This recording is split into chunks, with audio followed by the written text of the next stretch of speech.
కుండలిని రహస్యం రచించినది ఓం స్వామి గారు. 8వ భాగము పఠనము చేస్తున్నది పద్మజ. కుండలిని ధ్యానమూలకంలో 3 గ్రంథులు. బుద్ధుడి ముఖ్య శిష్యుల్లో ఒకరైన ఆనందుడు ఆయనకు దశాబ్దాల తరబడి సేవ చేశాడు. ఆయన బుద్ధుడిని ఆరాధించాడు.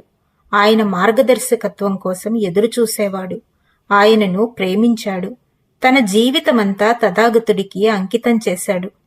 ఒకనాడు ఆయన బుద్ధుడితో ఇలా అన్నాడు: స్వామి, మీరు ఎందరికో జ్ఞానోదయం పొందడానికి సహాయం చేశారు. కానీ మీరు చెప్పే ఆ సమాధి అనుభవం నాకెన్నడూ కలుగలేదు. ఎందుచేత అని అడిగాడు. బుద్ధుడు చిరునవ్వు నవ్వి, నీకు నాతో ఉన్న బంధమే ఇందుకు కారణం ఆనంద. అసలైన జాగృతిని అనుభవించాలంటే బంధనాలన్నీ విడదీసేయ్ అన్నారు. బుద్ధుడి సమాధానం ఆనందుడిని అయోమయంలో పడవేసింది. ఆనందుడు సందిగ్ధంతో, మీరనేదేమిటి తథాగత? మిమ్మల్ని అనుసరించి ఆవలిగట్టుకు చేరకపోతే మరి మార్గం ఏది? ఆవు వెనుక నడిస్తేనే కదా దూడ క్షేమంగా ఇల్లు చేరేది అన్నాడు. దానికి బుద్ధుడు, నీవు ఇల్లు చేరే ఉన్నావు ఆనంద. ఆ విషయం నువ్వు గ్రహించడం లేదు అంతే. బంధనాలు వదిలి నీ మనస్సులో ఇంతవరకు శోధించని ప్రదేశాలలో అడుగుమోపి అక్కడ ఏమున్నదో తెలుసుకో అన్నాడు. బుద్ధుడి సమాధానంతో ఆనందుడు విస్మయుడైనాడు. అతనికి తన జీవితం వ్యర్థమయ్యిందనిపించింది. ఇంతకాలము బుద్ధుడిని అనుసరించడమే జ్ఞానోదయమని విశ్వసించాడు. కాని భగవానుడు చెప్పేది అందుకు పూర్తిగా విరుద్ధం. 3 నెలల తరువాత 82 సంవత్సరాల పండు వయస్సులో బుద్ధుడు నిర్యాణం చెందాడు. తాను మిగిలిపోయినందుకు ఆనందుడు విధ్వంసమైపోయినాడు. ఆ వియోగ దుఃఖంలో, బాధలో ఆయన ధ్యానానికి పూనుకున్నాడు. కొన్ని క్షణాలలో ఆయన భావాతీత స్థితిలో ప్రవేశించాడు. ఆ జాగృతి స్థితిలో ఆయనకు అగాధమైన జ్ఞానోదయం కలిగింది. బంగారపుదైనా ఇనుపదైనా గొలుసు గొలుసే. ఏదో ఒక దానితో బంధం కలిగి ఉన్నంతకాలం అసలైన స్వేచ్ఛ అనుభవంలోనికి రాదు. జాగృతి మార్గంలో బంధనాల్ని విడదీయాలి. మీ అనన్యత కనుగొనాలంటే బొడ్డుతాడును తెగగోయాలి. మనం ఏ విషయానికైనా దూరంగా జరిగితే గాని దానికి ఎంతగా బందీలమై ఉన్నామో తెలీదు. మనలో ప్రతి ఒక్కరిని బంధించి ఉంచే 3 గ్రంథుల గురించి క్షుణ్ణంగా తెలియనంత కాలము కుండలిని మేలుకొనడము, దాని అవగాహన అసంతృప్తిగా మిగిలిపోతుంది. ప్రతి ఉచ్చుకి ఉండే ముడి దగ్గర తాడు తన నునుపుతనాన్ని కోల్పోతుంది. అలాగే మన ముడులు మనలను మెట్టపల్లాలతో సమానంగా లేకుండా చేసి మన నునుపుదనాన్ని దోచివేస్తాయి. ప్రతి ఒక్క ముడి తాడును పొట్టిచేసినట్లే మనలోని ముడులు మన బలాన్ని, వ్యక్తిత్వాన్ని కుదించుతాయి. కనుకనే లలితా సహస్రనామంలో కుండలిని వివరణ చక్రాలతో కాక 3 గ్రంథులతో ఆరంభం కావడం యాదృచ్ఛికంగా కాదు. స్తోత్రంలో 182 శ్లోకాలు ఉన్నాయి. వాటిలో 15 నేరుగా చక్రాలకు లంకెవేసి ఉన్నాయి. అవి సాధన, గుప్తాంశాలు, చక్ర స్వభావము, వాటి రూపురేఖలు, వర్ణాలు, బీజాక్షరాల గురించి చెబుతాయి. కాని మొదటి 3 శ్లోకాలు స్వతంత్రంగా, స్వాధీనంగా దర్శనమిస్తాయి.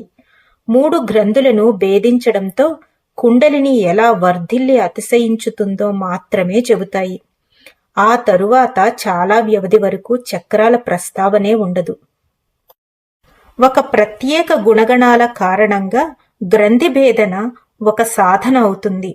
ఇతర సాధన వలనే ఇందులోనూ ఇంటా బయట కూడా అవరోధాలు లేకపోలేదు.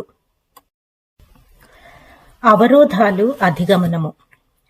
ప్రతి సాధనలోనూ 2 విధాల అంటే అంతర్గత, బహిర్గత అవరోధాలు ఉంటాయి. బాహ్య అవరోధాలు అంటే ముఖ్యంగా అనువుగాని పర్యావరణం, ప్రకృతి వైపరీత్యాలు, భద్రత లోపించిన స్థలం, సామాజిక తోడ్పాటు లోటు, సక్రమమైన ఆహారం లభించకపోవటము వగేరాలు ఇందులో చేరతాయి. బయట నుంచి కలిగే సమస్యలు 2 విధాలుగా ఉంటాయి. అవి అధిభౌతికము, అధిదైవికము. అధిభౌతికము అంటే వనరుల లేమి వల్ల పురోగతికి కలిగే ఆటంకాలు. అధిదైవికము అంటే ప్రకృతి సహజంగా ఏర్పడే ఆటంకాలు, అంటే తుఫానులు, క్రూర మృగాలు వగేరాలు. బాహ్యమైన ఆటంకాలను అధిగమించడం దుస్సాధ్యం కాదు. మీ అవసరాలు తీరే ప్రదేశానికి మీరు మారవచ్చు. దానితో ఈ సమస్యలు, సవాళ్లు అంతరించుతాయి. బాహ్యంగా కలిగే అవాంతరాల విశేషం. మీరు అంతర్ముఖులు అవుతున్న కొద్దీ అవి దూరమవుతాయి. అడవులలో నేను సాధన చేస్తున్న సమయంలో నా సాధన తీవ్రతరం అవుతూ ఉంటే బయట అవాంతరాల ప్రభావం క్రమక్రమంగా క్షీణించసాగింది. కొంతకాలం తరువాత ఎవ్వరూ ఏది అంటే ఎలుక నుంచి కోతులు వరకు నన్ను ఏమీ ఇబ్బంది పెట్టలేదు. అవి అక్కడే ఉన్నాయి, కాని నా మట్టుకు నాకు అవి లేనట్లే. అంతరంగంలోని తుఫాన్లు స్థిమితపడిన తరువాత బయటవి అంటే కోతులు, ఎలుకలు ఇలాంటివి శక్తివిహీనాలైనాయి. మీరు అరణ్యంలో ఉన్నా, మేడపైన ఎయిర్ కండిషన్ గదిలో ఉన్నా వెలుపలి అవాంతరాలు అనేకం ఉంటాయి. అవి మనలను ఆపకూడదు. అంతేగాక అంతరంగంలోని భయంకరమైన ప్రతిఘటనలతో పోలిస్తే వెలుపలి సవాళ్లు చాలా చిన్నవి, తృణప్రాయం. లోపలి ఆటంకాలు, అంతరాయాలు కూడా రెండు విధాలు: అధిదైహికం, ఆధ్యాత్మికం. అధిదైహికం అంటే దేహంలో జబ్బులు, అనారోగ్యాల వల్ల కలిగేది. ఆధ్యాత్మికం అంటే ఆలోచనలు, కోరికలు, ఉద్వేగాల కారణంగా కలిగేవి. మీ పురోగతికి అడ్డుపడే అధిదైహికం అంటే ఆస్మా, కీళ్లవాతం జబ్బులు. ఆ మాటకు వస్తే ఏ అనారోగ్యమైనా కావచ్చు. మీ దేహంలో పుట్టి మీ ధ్యానాన్ని, ఏకాగ్రతను భంగపరిచేది ఏదైనా అంతరంగంలో అంతరాయమే. కానీ సాధకుడి అసలైన సవాలు రెండవ విధమైన అంతరాయం, అంటే ఆధ్యాత్మికం. ఇక్కడే 3 గ్రంథుల చెలగాటం మొదలవుతుంది. వీటిని బ్రహ్మగ్రంథి, విష్ణుగ్రంథి, రుద్రగ్రంథి అంటారు. కుండలిని మేల్కొల్పటంలో ఏ సాధకుడైనా సరే ఎదుర్కొనే సవాళ్లు అన్నీ ఈ 3 గ్రంథుల ఆధీనంలోనే ఉన్నాయి. మన జీవితాలలో అధిక భాగం మనం మనతో పోరాడుతూ ఉంటాము. హానికరమైన ఉద్వేగాలను, ఆలోచనలను, కోరికలను నిరాకరించడానికి, ఎదిరించడానికి గట్టిగా ప్రయత్నిస్తాం. అలాగే వాంఛనీయమైన వాటిని అలవరుచుకోవటానికి అంత గట్టిగానూ ప్రయత్నిస్తాం. మనం కొందరిని క్షమించాలనుకుంటాం, కానీ వారు చేసిన గాయాలను మరిచిపోలేక అపరాధ భావంతో సతమతమవుతుంటాం. మనం సంతోషంగా ఉండాలని కోరుతాం, ఎవ్వరిని ద్వేషించాలని, కామించాలని అనుకోము. కానీ మన ఆలోచనలకు, ఉద్వేగాలకు స్వతంత్ర జీవితం ఉన్నట్లు తోస్తుంది. మన ఆలోచనలతో, ఉద్వేగాలతో స్నేహితం చెయ్యాలని ప్రయత్నిస్తాం, కానీ వాటికి ఆసక్తి ఉన్నట్లు కనబడదు. ప్రతీకార ప్రయత్నంలో అర్థం చేసుకోవటానికి బదులు మనం వాటికి ఎదురు తిరగడమో, తప్పించుకుని తిరగడమో చేస్తాం. ఈ ఎదురు తిరుగుబాటు ఒక ముడి అయి మన జీవితాలను జటిలం చేస్తాయి. మన గ్రంథులు మనలను బంధించుతాయి, పడదోస్తాయి, కుంగదీస్తాయి.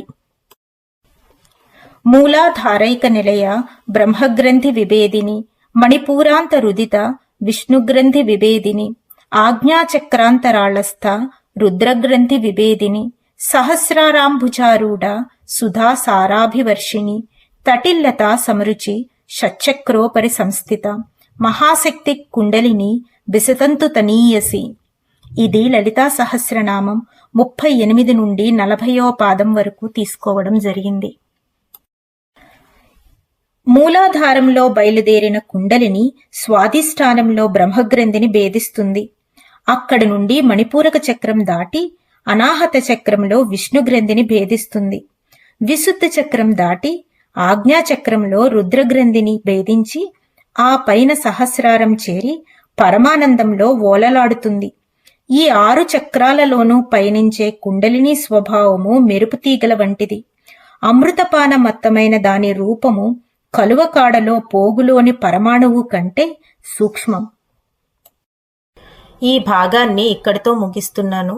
వచ్చే భాగంలో మళ్ళీ కలుద్దాం. అంతవరకు సెలవు. ధన్యవాదాలు.